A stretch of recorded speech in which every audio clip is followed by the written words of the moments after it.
Okay, so I just recorded a video with my Floetry, but I just realized that I forgot like half of it while I was recording. I was in the zone and missed part of it. So I'm just gonna redo the entire thing, and I couldn't figure out how to delete the video. So here we go.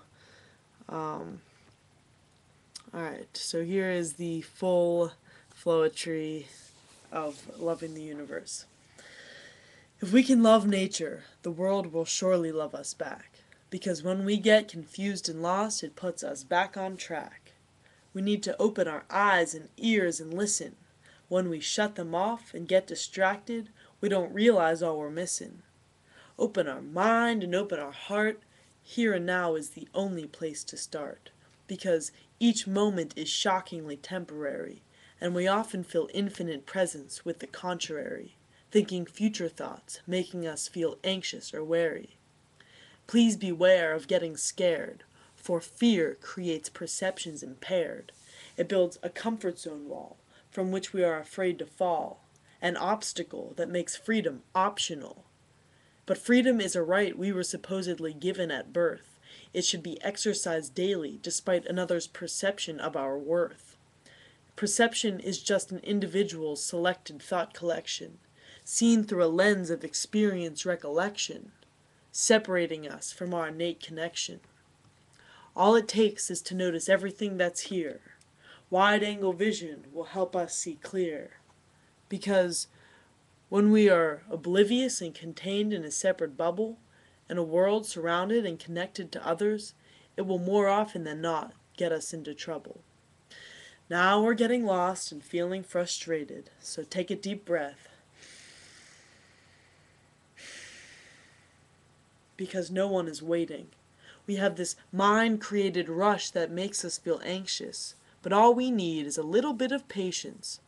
Patience is a virtue has become a cliche, but it seems we've forgotten to apply it along the way.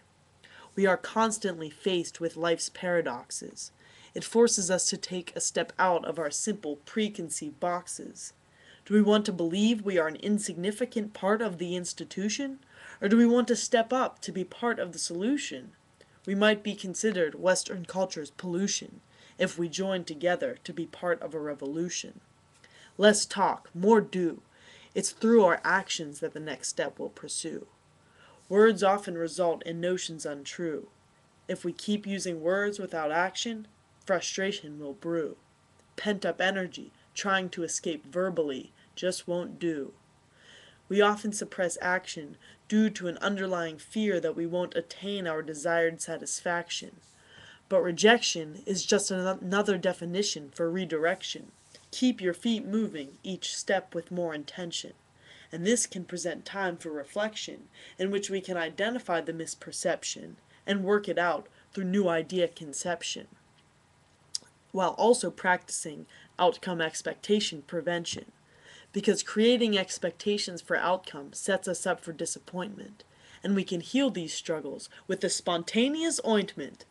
Life's journey of constant growth and learning doesn't need a set appointment. If we realize uncertainty looms larger than we think, we need to take the leap of faith instead of constantly living and teetering on the brink. So l'chaim we shall cheer as our glasses clink, and joie de vivre we shall embrace as we take that drink. Because there ain't no time like the present, so don't let yourself be hesitant. We were given life like a present. Yes, we are condemned to be free. So if you are unhappy, accept it, change it, or flee. If you feel the urge, climb that tree, or swim naked in that sea. Accept the notion that I'm going to be me. Our action reveals our choice, making it redundant to overuse our voice. It just adds to the noise of ego competition, just looking for a little recognition to reassure us that we made the right decision. And we see this right through a preconceived vision, when media-induced fear and minds dependent on answer have a collision.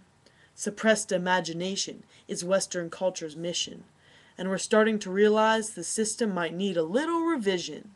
Turn on our independent minds and turn off the television.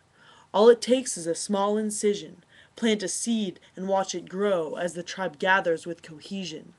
We are opening our minds to the symbiotic relationships of all energies existing. We need to cease denial of interconnectedness and help each other to stop resisting. And it shouldn't take extensive convincing. For years now, I've been trying to figure it out. I've read books and watched movies, trying to be guided into what it's all about. I've had countless conversations with myself and with friends, but the search for clarity, it never ever ends. Then one day, alone by the river, I pinpointed what I missed. It came at the perfect time. It emerged from the bliss. I realized we can talk and think and try and find answers as much as we wish, but it will always and forever come back to this. Thanks for watching.